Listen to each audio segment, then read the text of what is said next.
Hi hello ಎಲ್ರಿಗೂ ನಮಸ್ಕಾರ. Welcome back to Swathu cooking YouTube channel. ಇವತ್ತಿನ ರೆಸಿಪಿ ಬೆಂಡೆಕಾಯಿ ಪಲ್ಯ. ಹಾಗಿದ್ರೆ ಬನ್ನಿ ಏನೇನು ಇಂಗ್ರೀಡಿಯೆಂಟ್ಸ್ ಬೇಕು ಅಂತ ನೋಡೋಣ. ನಾನಿಲ್ಲಿ ಮೊದಲಿಗೆ ಅರ್ಧ kg ಬೆಂಡೆಕಾಯಿ ತಗೊಂಡು ಚೆನ್ನಾಗಿ ನೀರಲ್ಲಿ ತೊಳೆದು ಬಟ್ಟೆಯಲ್ಲಿ ನೀರೆಲ್ಲ ಒರೆಸ್ಕೊಂಡು ಸಣ್ಣದಾಗಿ ಚಾಪ್ ಮಾಡಿ ಇಟ್ಕೊಂಡಿದ್ದೀನಿ. ನಂತರ ಒಂದು ಈರುಳ್ಳಿನ ಸಣ್ಣದಾಗಿ ಕಟ್ ಮಾಡ್ಕೊಂಡಿದ್ದೀನಿ. ಹಾಗೆ 2 ಟೊಮೆಟೊ, ಸ್ವಲ್ಪ ಕೊತ್ತಂಬರಿ ಸೊಪ್ಪು, ಸ್ವಲ್ಪ ಕರಿಬೇವು, ಹಾಗೆ 2-3 ಸ್ಪೂನ್ ತೆಂಗಿನಕಾಯಿ ತುರಿ ಮತ್ತು ಸ್ವಲ್ಪ ಚಿಲ್ಲಿ ಪೌಡರ್ ಹಾಗೆ ಧನಿಯಾ ಪೌಡರ್. ಇಷ್ಟು ಇಂಗ್ರೀಡಿಯೆಂಟ್ಸ್ನ ತಗೊಂಡಿದ್ದೀನಿ.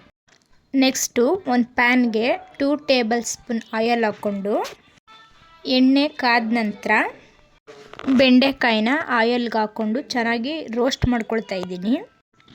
ಬೆಂಡೆಕಾಯಲ್ಲಿರುವಂತಹ ಲೋಳೆ ಎಲ್ಲ ಫುಲ್ ಈ ಥರ ಎಣ್ಣೆಯಲ್ಲಿ ಫ್ರೈ ಆಗಬೇಕು.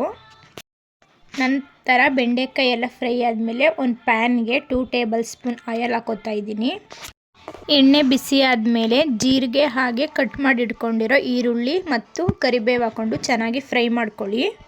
ಈರುಳ್ಳಿ ಎಲ್ಲ ಫ್ರೈ ಆದಮೇಲೆ ಕಟ್ ಮಾಡಿರೋ ಟೊಮೊಟೊ ಆ್ಯಡ್ ಮಾಡಿಕೊಂಡು ಚೆನ್ನಾಗಿ ಅದನ್ನು ಫ್ರೈ ಮಾಡ್ಕೊಳ್ಳಿ. ಈರುಳ್ಳಿ ಟೊಮೊಟೊ ಎಲ್ಲ ಫ್ರೈ ಆದಮೇಲೆ ಹುರಿದಿಟ್ಕೊಂಡಿರುವಂತಹ ಬೆಂಡೆಕಾಯಿನ ಆ್ಯಡ್ ಮಾಡಿಕೊಂಡು ಚೆನ್ನಾಗಿ ಇದನ್ನು ಮಿಕ್ಸ್ ಮಾಡ್ಕೊಳ್ಳಿ.